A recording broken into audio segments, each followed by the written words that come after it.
yang lalu saya baru dari sini ya, udah gitu ya, ngobrol sama istrinya sampai pagi. Udah, saya menyemangati, terus pada akhirnya jam 4 tuh saya ada perasaan gak enak gitu. Jadi kayak ada yang ngamatin saya dari belakang. Lepas itu apa, tapi pas saya lagi live TikTok dari pagi, udah saya belum tidur, jujur aja, kayak ada apaan gitu, kayak ada yang ganjel. Terus ada telepon dari Cinta Penelope, saya telepon balik, kayaknya juga masih sibuk. Terus tiba-tiba ada kabar dari teman FKPPI di Arya. Saya bilang, aku saya telepon istrinya kan. Pada saat saya telepon istrinya, ya beliau bilang,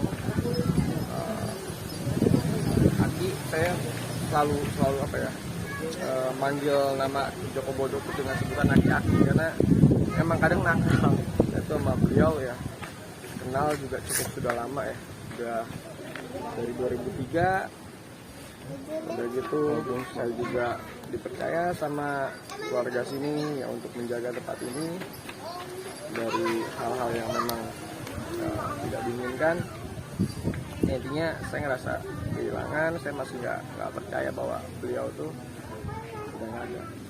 Kira kita sendiri tahu nggak sih beliau selama ini sakit sudah berapa lama, terus pengobatannya seperti apa maksudnya?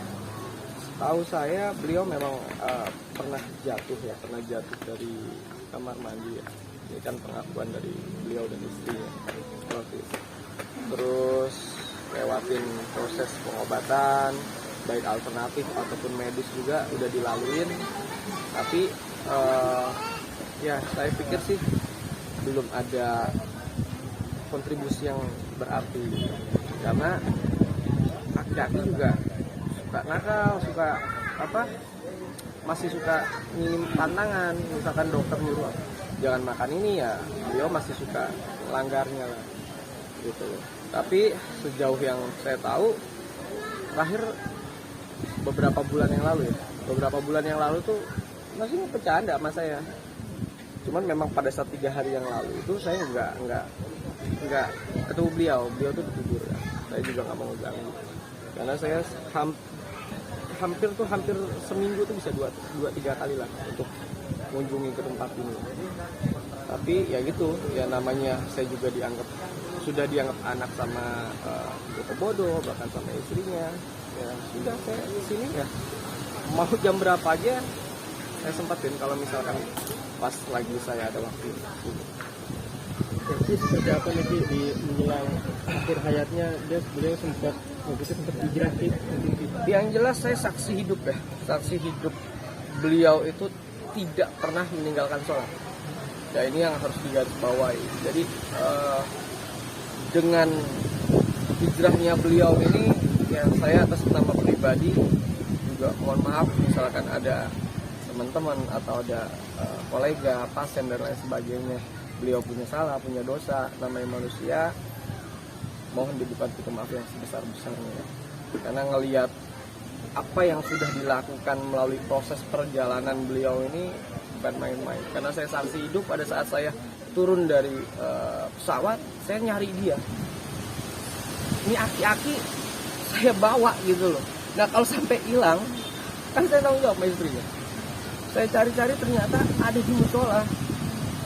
Dan di situ saya mengamati proses perjalanan spiritual beliau ini untuk hijrah benar-benar hijrah. Makanya kalau dibilang lebih baik jadi mantan penjahat daripada mantan orang baik. Dan beliau ini saya sebagai saksi mata, beliau ini orang baik, orang soleh. Makanya saya pasti gak percaya. Saya walaupun saya jauh umurnya di bawah beliau, saya nggak segan untuk ngomelin dia kalau misalkan dia berbuat salah seperti itu. Berarti banyak kenangan ya Ki ya sama beliau. Banyak banget. Terutama ya dia sering dia kan memang orang tertutup ya, tertutup dari berbagai macam hal. Tapi Kalau sudah dia mengenal satu sama lain, ya tidak ada batasan, walaupun memang tetap setiap manusia punya privasi masing-masing, dan itu saya hargain banget hal seperti itu. Ada nggak Ki dari beliau Ki pesan-pesan gitu Ki untuk Aki, untuk yang lain gitu Ki?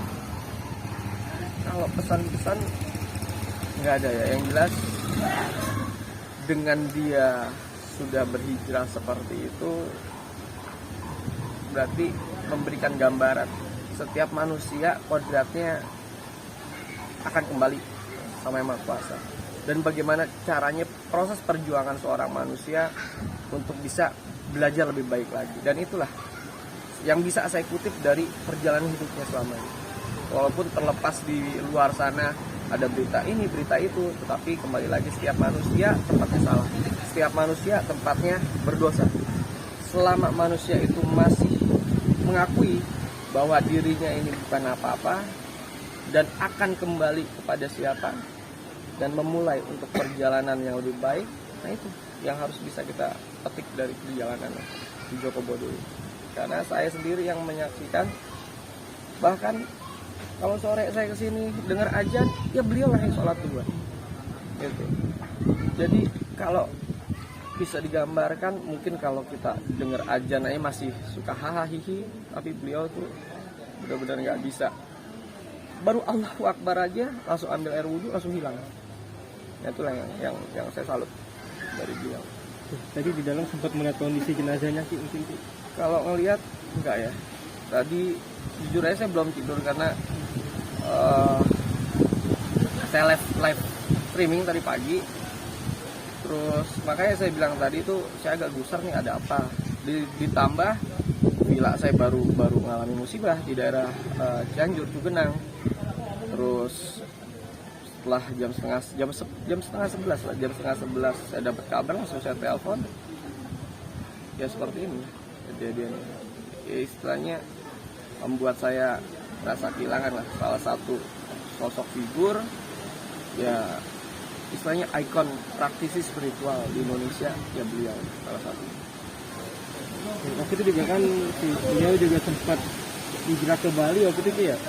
Kalau hijrah ke Bali saya nggak paham ya, tapi beliau tuh lebih banyak di sini. Selama dia hijrah itu kebetulan ya saya sering di sini ya. Jadi dan bahkan saya sering ngomelin orang-orang yang ada di sini, takutnya membawa dampak yang negatif untuk beliau. Karena jujur aja beliau tuh gampang dibohongin sama orang lain. Karena terlalu percaya, karena di hatinya dia tidak pernah berpikir bahwa orang ini akan membohongi dia, gitu. Nah seperti itu. Tapi juga sempat ada pengajian rutin Ki ya di rumah Ki ya? Pengajian rutin ya di sini selalu dilakukan ya. Entah berapa hari sekali saya nggak paham, tapi yang jelas di sini memang setelah hijrahnya beliau itu selalu ada pengajian itu gitu. Makanya untuk orang yang nggak tahu Joko Bodo, mungkin di masa lalunya kita tidak membahas masa lalu ya. Karena perjalanan suksesnya seseorang itu di saat hari akhirnya, kematiannya. Seperti saya sampaikan, lebih baik jadi mantan penjahat daripada mantan orang baik. Nah, inilah yang bisa kita petik, yang bisa kita ambil, bahwa beliau ini orang baik dan orang soleh. Dan ya meninggalnya dimudahkan, tidak dipersulit. Dimandikan, setelah dimandikan bersih, mau dijemur, terus ya lepas begitu aja. Karena ya Allah lebih sayang sama beliau lah. Karena ketetapan hati manusia itu kan nggak ada yang mutlak ya. Semuanya itu tergantung dari Sang Pencipta, yang menciptakan semuanya. Allah lebih sayang dengan beliau, ya Allah lebih memilih beliau lebih cepat. Nah, kondisi keluarganya mungkin istri dan anaknya seperti apa itu? Yang jelas pasti terpukul ya, namanya keluarga, namanya istri, namanya anak. Nggak ada yang namanya istilahnya mantan anak, apalagi istri. Walaupun terlepas punya masalah internal dan lain sebagainya, itu bukan urusan saya, bukan wewenang saya. Tapi yang bisa kita ambil ya istrinya begitu sayang, begitu setia sampai akhir hayatnya. Gitu ya. Ya mungkin di saat beliau punya, ya saya nggak bisa bahas ya, karena biar bagaimanapun itu internal, biar saya yang tahu. Takut kesalahan juga saya kalau ngomong. Tapi yang jelas istrinya dan anaknya sayang banget sama bapaknya, cinta. Ya yang ngurusin juga mereka, bukan orang lain. Orang datang ke sini hanya mencoba mendompleng namanya, ngambil apa yang bukan haknya. Akhirnya yang jelek beliau. Setahu saya sih seperti itu. Mungkin boleh minta doanya Ki buat pemirsa Ki. Ya buat teman-teman semua yang menyaksikan acara ini, baik dari kolega, dari mantan pasien ataupun pasiennya, keluarganya, saudaranya.